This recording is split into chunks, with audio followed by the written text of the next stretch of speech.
Bom dia, boa tarde, boa noite, pessoal. Meu nome é Júlio César e estou aqui para a aula 01 de Introdução ao Pensamento Crítico. E a gente vai discutir um pouco para que serve a educação. Você já se perguntou por que você passa tanto tempo, tantos anos na escola? E por que é um processo que nos parece quase obrigatório, que tem como resultado, quase que invariavelmente, chegar ao final e odiar essa instituição? E não é só odiar a escola, é chegar ao final de todos esses anos e ter o sentimento de que não aprendeu nada, de que precisa ir para algum lugar, e esse lugar geralmente são os preparatórios para reaprender aquilo que você já deveria ter aprendido. A gente precisa se fazer outra pergunta. O que é aprender? Júlio, você está cheio de pergunta e nenhuma resposta, então vamos por parte. Se você ainda não assistiu a aula de apresentação, aula 00, para esse vídeo, dá uma olhadinha lá, cumpre o que a gente propôs e aí então volta para cá. E aí você vai entender o que a gente está discutindo. Naquela época, que eu cito no vídeo 00, eu acreditava no seguinte, que a escola era uma espécie de calvário que a gente tinha que passar, né? E aí depois, se eu fosse merecedor, eu iria para um plano superior, quase como um purgatório, que seria chamada de faculdade. E aí então, terminando a faculdade, eu ia poder adquirir como recompensa de todos esses anos de sofrimento a minha tão batalhada liberdade.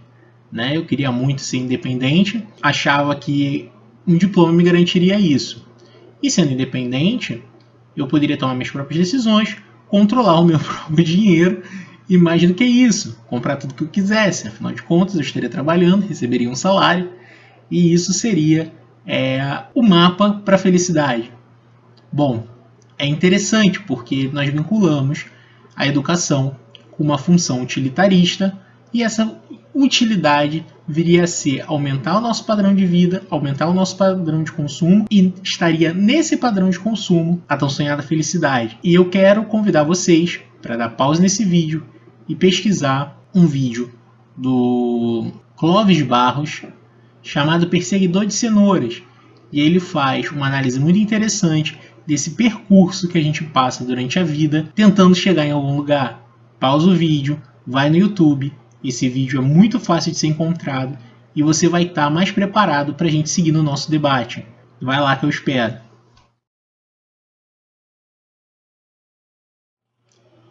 E o que é aprender?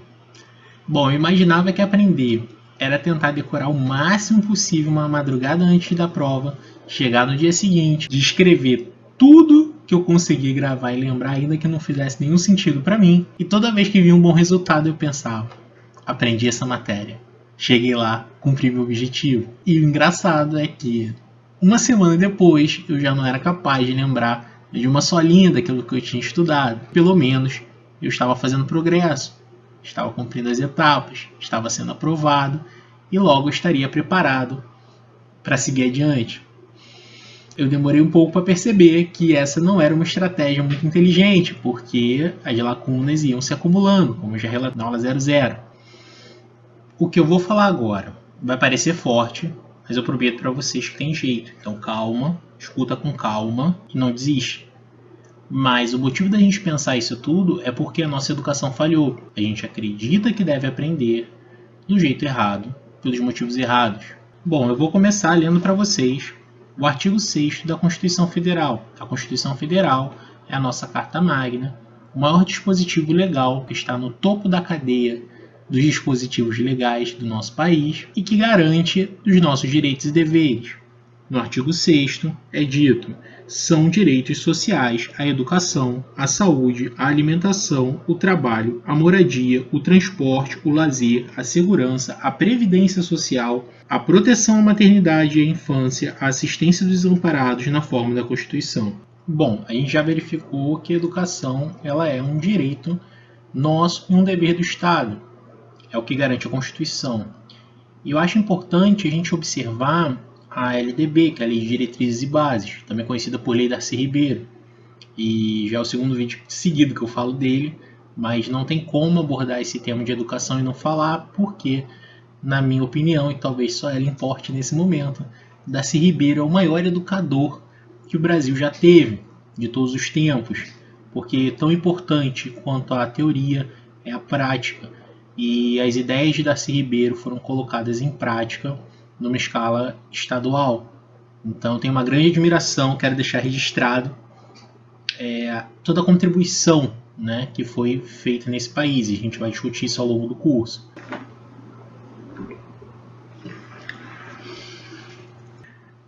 A Lei de Diretrizes e Bases é a Lei 9.394, de 20 de dezembro de 96, e eu recomendo que todo mundo procure na internet e confira a informação. No seu artigo 2º, sob o título dos Princípios e Fins da Educação Nacional, se estabelece que a educação é dever da família e do Estado, inspirado nos princípios de liberdade, nos ideais de solidariedade humana, preste atenção nisso, e tem por finalidade o plano de desenvolvimento do educando, seu preparo para o exercício da cidadania e sua qualificação para o trabalho. O que é mais importante, normalmente a gente diz primeiro, e é assim também, geralmente, quando se vai interpretar um texto jurídico. No artigo 2º fica claro que o objetivo da educação é desenvolver o educando, preparando para o exercício da cidadania e também preparando para a sua qualificação profissional. Você deve estar dizendo assim, Júlio, eu já namoro desde os 14 anos, já ouvi muita mentira nessa vida. Você agora está com esse papo de lei, querendo me provar que educação é direito e que eu vou receber educação de qualidade do Estado? Eu entendo, tenha calma. Eu passei pela mesma coisa que você e pelos mesmos questionamentos. Uma época da minha vida eu pensei em desistir do direito por conta dessas divergências entre a realidade e o que está escrito na lei, mas é importante que a gente saiba quais são os nossos direitos. E o exercício cidadão é também lutar para a materialização desses direitos que estão previstos. O que é importante que a partir do momento que é um dever do Estado, nós temos que construir um Estado que cumpra com as suas obrigações. Muito bem, é um direito nosso. E por que será que a gente não recebe a educação que nós deveríamos receber? Educação essa que nos prepara para o exercício cidadão e não só para o exercício cidadão, também para o ensino profissionalizante. Eu vou compartilhar um gráfico com vocês de uma pesquisa científica. Eu vou publicar o artigo também no Google Sala de Aula. Vocês não precisam se preocupar em ler esse artigo, mas quem tiver curiosidade pode ler com modelos matemáticos, né? E quem quiser entender, vai à luta. Perturba o Pedro, o José, que eles vão ter o maior prazer do mundo de explicar para vocês como esses sistemas funcionam, que eles podem não saber também, e aí eles vão correr atrás de saber.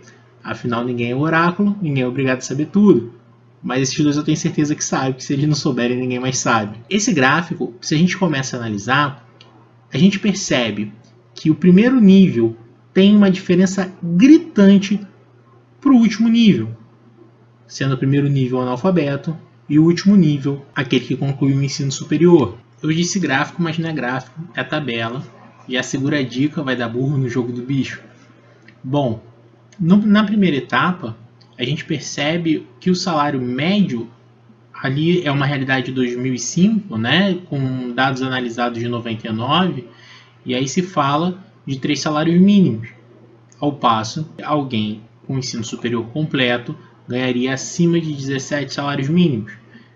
Embora a gente não tenha dados atualizados, a situação de hoje seja provavelmente diferente, já dá para ter uma ideia que aquele que estuda mais ganha mais no nosso modelo de sociedade. Há quem ache isso justo e não tem nenhum problema com esse tipo de pensamento. A grande questão é quem tem oportunidade de estudar mais. Eu não preciso dizer para nenhum de vocês quais são os problemas da escola pública. Nós conhecemos muito bem, falta professor, falta estrutura, em alguns lugares do Brasil falta até telhado, em outros falta merenda. Então a gente entende que tem uma série de problemas que prejudica a qualidade final da educação que a gente recebe. Ao passo que na escola privada de ensino básico, essas dificuldades, elas, na grande maioria das vezes, não é encontrada. E a gente pode pensar numa ideia que passa a ser muito tentadora. Então privatiza, porque afinal de contas, se a gente não vai conseguir ter uma educação pública de qualidade, como que a gente vai passar na faculdade? Como que a gente vai enfrentar um vestibular? É melhor privatizar tudo. E aí eu pergunto para vocês, então por que as faculdades públicas são melhores do que as faculdades particulares? O X da questão está em que público esses institutos atendem, ao passo que aqueles que têm mais dinheiro podem pagar o colégio particular a vida toda, depois esses são aprovados no vestibular e vão para a faculdade pública, onde eles não pagam nada. Ao passo que nós, que estudamos em escola pública a vida toda, não conseguimos reter o conhecimento básico exigido, conhecimento entre aspas, para passar no vestibular, ficamos para trás. E a gente acabou de ver que quem estuda mais, ganha mais, geralmente.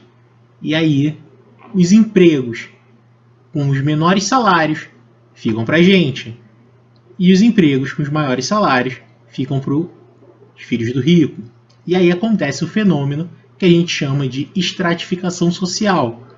E o motivo todo mundo já conhece, é que o de cima sobe e que o de baixo desce. Bonche, bonche, bom, bom, bom. Já na década de 90, isso era cantado e talvez a gente não tenha entendido. É muito importante a gente perceber que a sociedade, se ela é planejada dessa forma, para a gente ficar onde a gente já está, ao passo que outros vão ficar onde já estão, e esse lugar que eles já estão é um lugar de privilégio, a gente precisa romper com esse modelo. Como romper com esse modelo? Lá atrás, naquela época que eu disse, que eu contei para vocês do vídeo 0, para mim romper com esse modelo é chutar o balde, era chutar o balde, é desistir do processo escolar, é tentar se virar de outras formas. Entendam, e geralmente essa é uma decisão que traz prejuízo unicamente para a gente. E aí depois eu entendi e cheguei à seguinte conclusão, que aprender aquilo que não querem que eu saiba é revolução, é revolta. Eu estaria me rebelando se eu aprendesse aquilo que a minha classe social e meu local de moradia não me permitiria normalmente. Se eu não sei quais são os meus direitos, eu não tenho como lutar por eles. Se eu não sei que eu tenho direito a uma educação de qualidade, eu não posso constranger o Estado a me dar essa educação. Se eu não tenho independência no aprendizado, eu fico vinculado, eu fico dependente daquilo que me dizem. Que a educação pública, básica, dá errado exatamente porque dá certo. É uma maneira de manter o controle daqueles que não têm consciência do seu papel. A partir do momento que a gente percebe isso, a gente precisa fazer alguma coisa. Vocês já estão dando o primeiro passo. Não se permitam, não se limitem a aprender meramente para passar numa prova. E já que vocês estão passando por esse processo, estudem para saber para sempre, para o conhecimento passar a ser seu, para que você possa compartilhar com outras pessoas. E a gente vai conseguir democratizar a educação. É muito importante que a gente perceba quais são as nossas barreiras, e o Enem é uma delas. Bom, esse vídeo já está muito grande, a gente vai parar por aqui. Na próxima aula, a gente vai debater o eixo pandemia, que a gente ainda não debateu, sob a perspectiva da qualidade da informação. E aí, eu quero que desde já vocês pesquisem e me enviem no Google Sala de Aula qual é a polêmica sobre o uso da cloroquina e da hidroxicloroquina. E eu quero que vocês se posicionem a esse respeito, se baseando em, no mínimo, 2 fontes confiáveis. E aí vocês precisam citar lá quais são as fontes que vocês pesquisaram essa informação. Descrevam a polêmica e se posicionem se o uso é adequado ou não e por quê. É um textinho curto, pode ser aí 4 parágrafos, eu acredito que dê conta, e manda para mim que eu vou dar o feedback para vocês também pelo Google Sala de Aula. Pessoal, não deixem de fazer essas atividades. A gente está construindo uma progressão para que vocês percam a inibição de escrever e arrasem no dia da prova. Qualquer coisa chama, beijão e até a próxima.